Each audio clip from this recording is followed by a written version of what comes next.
บ่แม่นว่าบ่รู้จักเจ้าของแต่หัวใจน้อยแอบป้องปานทางบอกน้องขับรถที่แตกห่างๆโคตรไกลห่างกับสาวโปรคนงามบอกเจ้าของให้เศร้าคิดเศร้าฝันแต่ย้ำเห็นหน้ากันใจก็แห้งคือทำถึงคือทอถึงอยากเฝ้า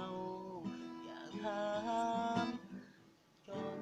บ่อาจห้ามความรู้สึกของใจ แต่สุดท้ายก็ฮักบ้านหลอดใจของเจ้าเพิ่งเคยเว้าหยอกเจ้าว่าสร้างบ้านใดสุดท้ายก็ฮักจักสิหนี